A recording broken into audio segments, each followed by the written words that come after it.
So welcome all of you. Today we will start with the continuing topic of the yesterday's lecture, that is storage of iron. Last time हमने पढ़ा था transport of iron, आज हम पढ़ेंगे storage of iron. ठीक है, तो हमारी बॉडी में आयरन कहाँ स्टोर होता है और कैसे स्टोर होता है हम इसके बारे में पढ़ेंगे. ठीक है, तो अब तक जितना भी हम पढ़ चुके हैं उसमें हमने क्या पढ़ा था कि iron containing pigment present in our body, these are haemoglobin and these are myoglobin. ठीक है, साइटोक्रोम्स भी हैं जहाँ पे आयरन प्रेजेंट होता है. ठीक है, दूसरा पढ़ा हमने कि ऐसे मॉलिक्यूल्स जो हमारी बॉडी में आयरन को ट्रांसफ़र करते हैं, these are called as transferrins. These are called as transferrin. तो अभी तक हमने ऐसे मॉलिक्यूल्स पढ़े which are using iron as their metabolic function, जैसे हीमोग्लोबिन और मायोग्लोबिन. हीमोग्लोबिन और मायोग्लोबिन आयरन को कहाँ यूज़ करते हैं? They use iron for the physiological function, जैसे कि ऑक्सीजन को ट्रांसपोर्ट करने में, रेस्पिरेशन में. ठीक है, ट्रांसफरिन कहाँ यूज़ करते हैं आयरन को? They use iron for the transport. जब बॉडी में आयरन एब्जॉर्ब हो जाता है तो ब्लड स्ट्रीम से लेके जहाँ पे हीमोग्लोबिन या मायोग्लोबिन की सिंथेसिस होगी वहाँ तक पहुँचने के लिए हमें क्या चाहिए? ट्रांसफरिन चाहिए. ठीक है, अब मान लो हमने अपनी डाइट में एक्सेस ऑफ आयरन लिया है, एक्सेस ऑफ आयरन भी नहीं लिया है, मान लो हम डेली रिक्वायरमेंट ऑफ आयरन ले रहे हैं अपनी बॉडी में, लेकिन हमारी बॉडी में अगर आयरन का यूज़ नहीं है तो उसको बॉडी क्या कर लेती है? अपने में स्टोर कर लेती है. ठीक है, तो स्टोर कहाँ करती है? It stores in a special type of molecules. These are called as the ferritin molecules. ठीक है, तो what are ferritin molecules? These are molecules which are used for the storage of iron present in our body. Is it clear? ठीक है, अब जो ferritin के molecule हैं, these ferritin molecules these are present in spleen. Body में एक part होता है that is called as spleen. ठीक है, अगर मैं आपको बताऊं तो for example this is our stomach. Stomach में पास में ही एक ऐसी कुछ ऑर्गेनेली है, उसको बोलते हैं स्प्लीन.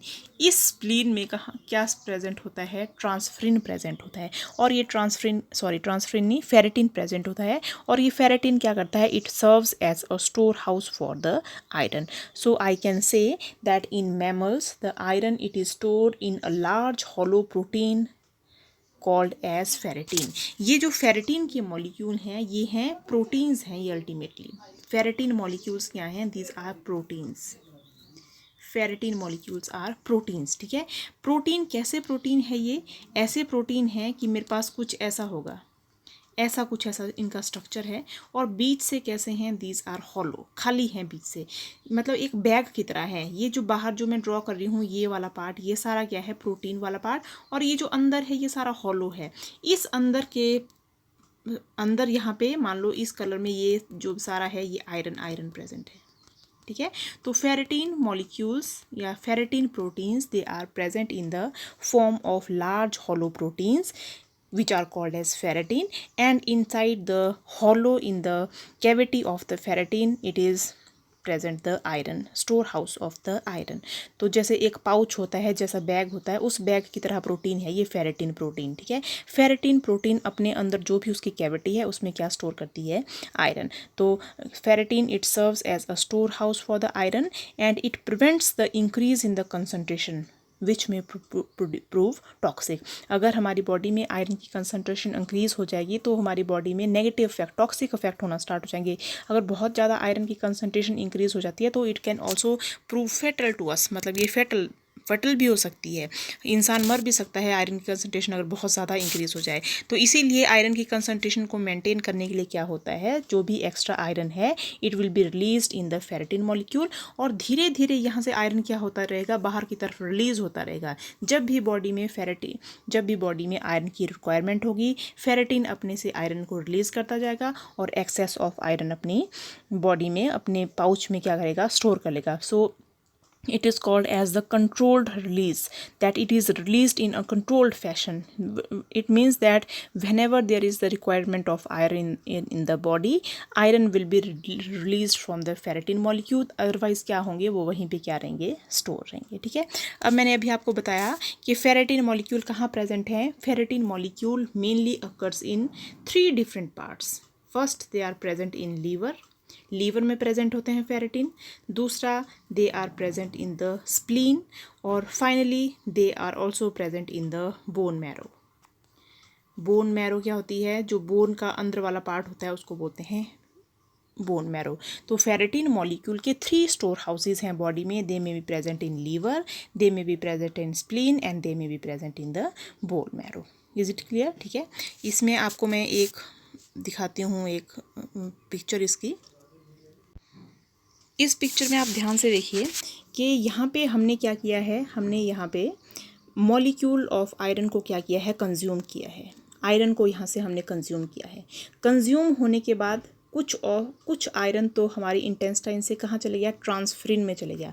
आपको देखा था, मैंने कल पढ़ा था ट्रांसफरिन। ट्रांसफरिन क्या करेगा, आयरन को ट्रांसपोर्ट करेगा। ठीक है, ट्रांसपोर्ट होते होते जो भी आयरन है या तो वो बोन मैरो में चले जाएगा या वो स्टोर हो जाएगा किस में, जो हम अभी पढ़ रहे हैं फेरेटिन मॉलिक्यूल में स्टोर हो जाएगा। ठीक है, और फेरेटिन कहाँ कहाँ होगी, या तो लीवर में या बोन मैरो में, और कहाँ होगी, या तो स्प्लीन में होगी। ठीक है, और कुछ आयरन कहाँ यूज हो जाएगा, it will be used in the other processes present in the body.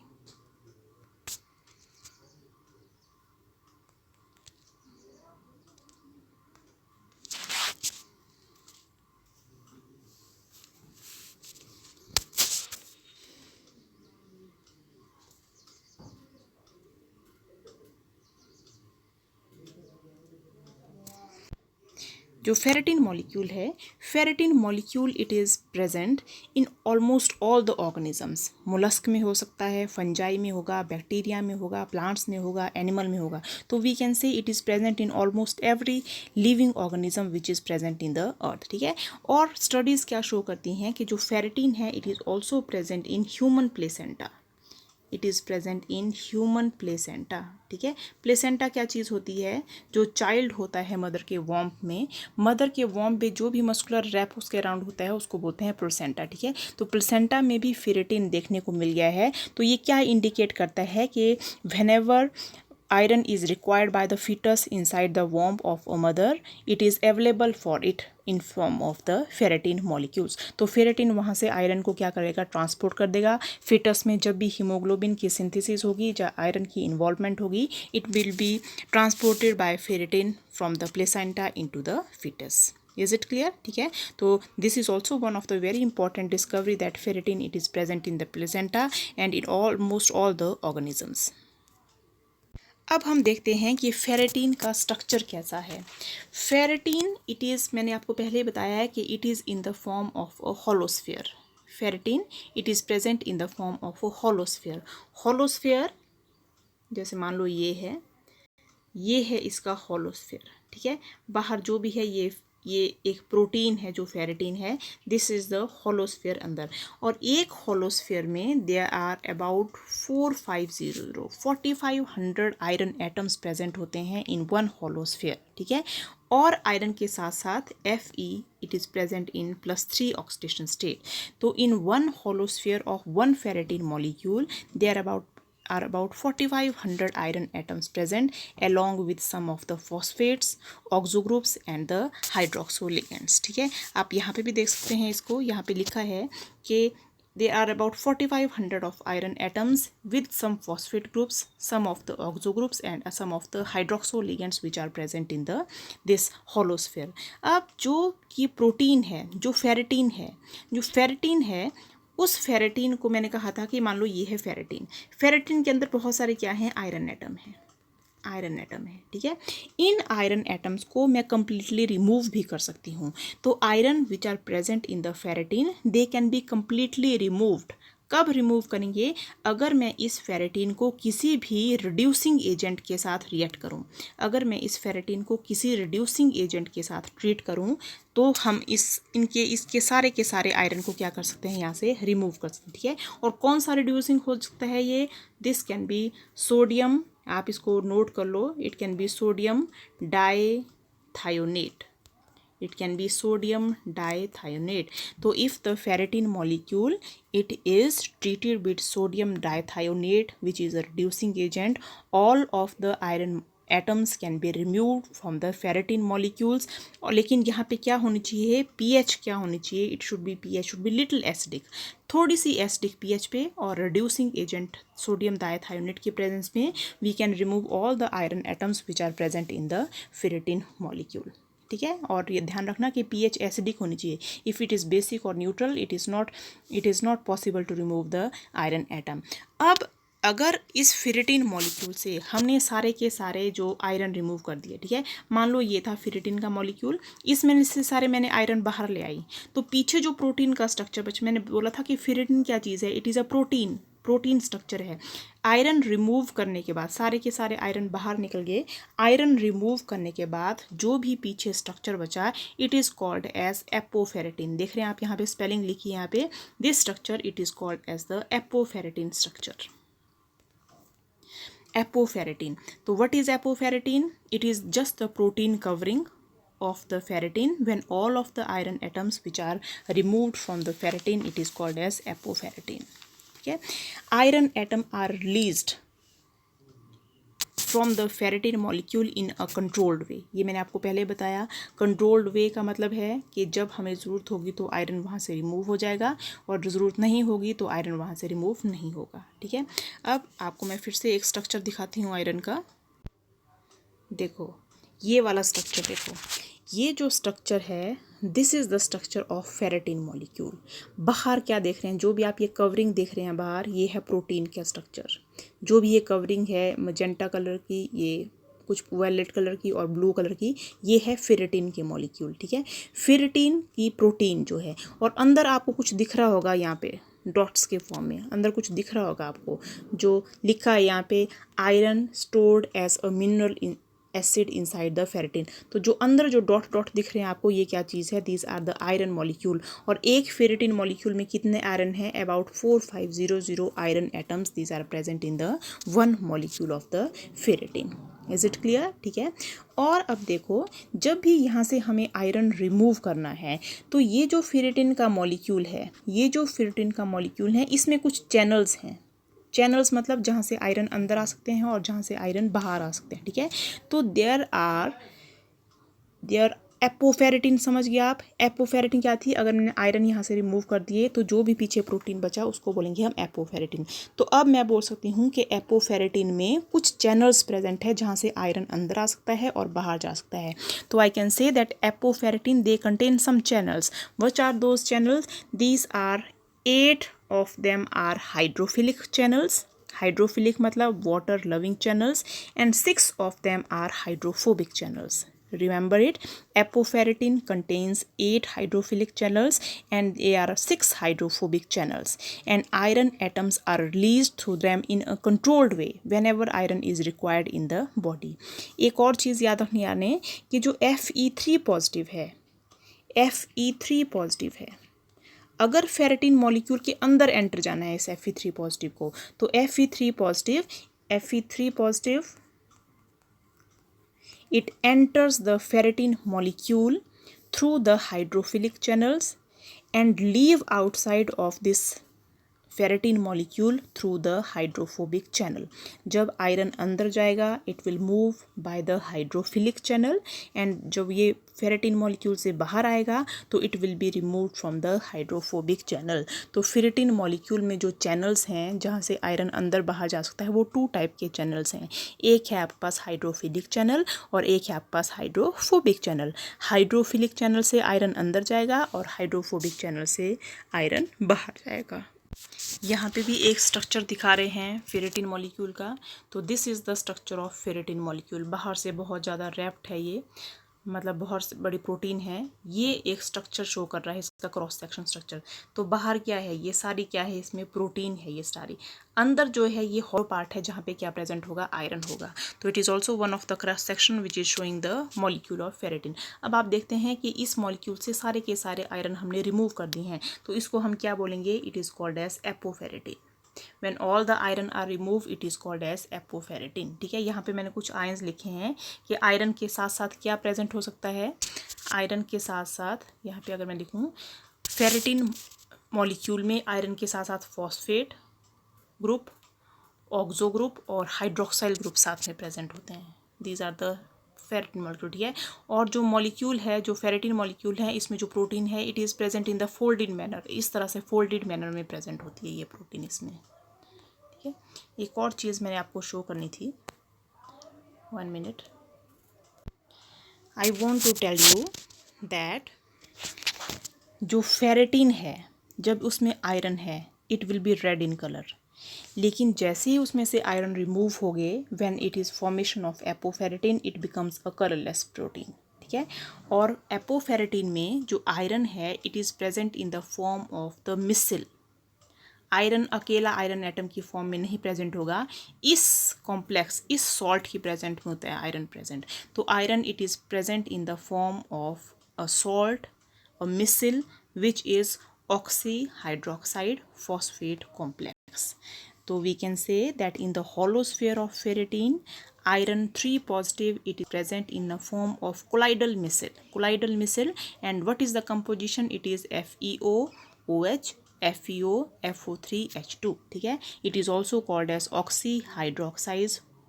Hydroxide phosphate complex. और इस हाइड्रोक्सी फॉस्फेट कॉम्प्लेक्स में जो आयरन है उसका कोऑर्डिनेशन नंबर कितना है? 6 है, ठीक है। आप देख सकते हैं यहाँ पे आयरन है, इट इज़ 6 कोऑर्डिनेटेड, मतलब बीच में क्या है यहाँ पे आयरन, और 6 पोजीशन पे क्या प्रेजेंट है यहाँ पे? Oxygen oxygen oxygen oxygen oxygen. तो हर तरफ से ऑक्टाहेड्रल में iron it is octahedrally coordinated by the 6 oxygen atoms. अब ये जो कोलाइडल मिसिल है, जो इस कोलाइडल मिसिल की जो बात कर रही हूँ, this colloidal micelle it is attach to the inner wall of the sphere. मान लो ये फेरेटिन का मॉलिक्यूल है, फेरेटिन मॉलिक्यूल के इनर वॉल के ऊपर ये मिसिल्स अटैच्ड रहेंगे, ठीक है। And it will be released in the body whenever it is needed, ठीक है। लेकिन क्या होता है कि जो अंदर है, अंदर में आयरन किस स्टेट में प्रेजेंट है? Fe3 पॉजिटिव की स्टेट में प्रेजेंट होगा, लेकिन जब भी ये रिमूव होगा, यहाँ से बाहर आएगा, it will be reduced into Fe2 positive. तो in the wall of the ferritin iron it is attach to the wall of ferritin and iron it is present in +3 oxidation state, लेकिन whenever it is released और it is required in the body it will come out of that micelle and this Fe3 positive it will be changed reduced into Fe2 positive species. Is it clear? ठीक है। one more structure, say this structure, ये है हमारे पास attachment of iron inside the ferritin. तो आप देख सकते हैं यहाँ पे, अगर मैं इसको थोड़ा सा जूम करूँ, क्या देख रहे हैं आप कि फेरेटिन की इनर वॉल में यू हैव आयरन आयरन, तो आयरन शीट्स की फॉर्म में प्रेजेंट है, और देख सकते हैं कि हर एक पॉइंट पे iron it is having coordination number of 6 1 2 3 4 5 6, और हर एक पोजीशन पे प्रेजेंट है oxygen oxygen oxygen oxygen oxygen and oxygen. तो आप किसी भी आयरन को ले लो, इस आयरन को ले लो, यहाँ पे भी 1 2 3 4 5 6 ऑक्सीजन एटम है, इस आयरन को लेंगे वहाँ पे फिक्स ऑक्सीजन एटम है, और जब हम कॉर्नर्स की तरफ आ जाएंगे इस शीट की तो क्या प्रेजेंट है? फॉस्फेट ग्रुप्स प्रेजेंट है यहाँ पे, ठीक है। तो अगेन कि अगर स्पेक्ट्रोस्कोपिक और मैग्नेटिक स्टडीज़ का डाटा हम देखते हैं तो these studies that reveal that ferritin consist of a layer lattice arrangement. Ferritin की अंदर वाले वॉल में कैसी अरेंजमेंट है? लेयर टाइप ऑफ लैटिस है, लेयर टाइप ऑफ स्ट्रक्चर है, where iron atom it is present between the closed packed layer of oxygen atoms, end of the layer contain phosphate groups, ठीक है। तो you can draw this structure, it is the structure of the coordination of iron inside the ferritin molecule, ठीक है। और ये जो last में PP लिखा है it represent the phosphate groups which are present towards the end of the this layer type of structure. तो this structure it is the active site structure of ferritin core. इसी structure को हम एक और form में represent कर सकते हैं। देखो इस स्ट्रक्चर को देखते हैं, यहाँ पे you can see that this brown colour is Fe3 positive और बाहर है OH या PO4। तो देखो मैंने अभी बताया था कि आयरन किस फॉर्म में प्रेजेंट था? जिगजैग के फॉर्म में था। तो बीच में है यहाँ पे आयरन, इस तरफ है ऑक्सीजन ऑक्सीजन ऑक्सीजन ऑक्सीजन, एक ऑक्सीजन होगा अबव द प्लेन और एक ऑक्सीजन होगा डाउन द प्लेन, ठीक है। तो this is one of the view where the ferritin molecule में आयरन किस तरह से अटैच्ड है। तो आप देख सकते हैं यहाँ पे आयरन है बीच में और इसके 4 पोजीशन पे, एक पोजीशन पे अंदर और ऑक्सीजन होगा, एक नीचे की तरफ और ऑक्सीजन होगा। तो total number of 6 oxygen atoms these are attach to the ferritin molecule. ठीक है, again this is the ferritin molecule. जो प्रोटीन है इट इज़ हाईली फोल्डेड, साथ में क्या प्रेजेंट है इसमें, हाइड्रोफिलिक या हाइड्रोफोबिक चैनल, और एक ये स्फीयर की तरह प्रोटीन है जिसके बीच में जो cavity है it is hollow cavity which is used for the storage of iron atom, and iron atom they are present in the form of colloidal micelles जिसकी composition क्या थी, it was FeO, it was OH, यहाँ ऊपर लिख रही हूँ साथ में, उसके बाद क्या होगा अगेन FeO और साथ में क्या है फॉस्फेट का ग्रुप लगा हुआ है। It is the composition of this micelles and this micelles they are attach to the wall, inner wall of the this ferrin, and inside the wall that spectroscopic studies that show that the ferritin under it consists of a layer type of structure where iron it is octahedrally coordinated to 6 of the iron atom। और हम इसकी composition कैसे लिख सकते हैं, inside it is present in the form of Fe3 positive और साथ में ऑक्सीजन के कितने एटम्स हैं यहाँ पे 6, तो iron is having the octahedral geometry. तो this is all about the ferritin, structure of ferritin, where it is present and what are the important functions of the ferritin molecule. तो in the one line we can say that ferritin are the blood proteins which store iron. Ferritins are the blood proteins which store iron, and you can explain the structure and function, how they store iron, when they supply iron, and what is the different type of structural function effects of the ferritin. Okay.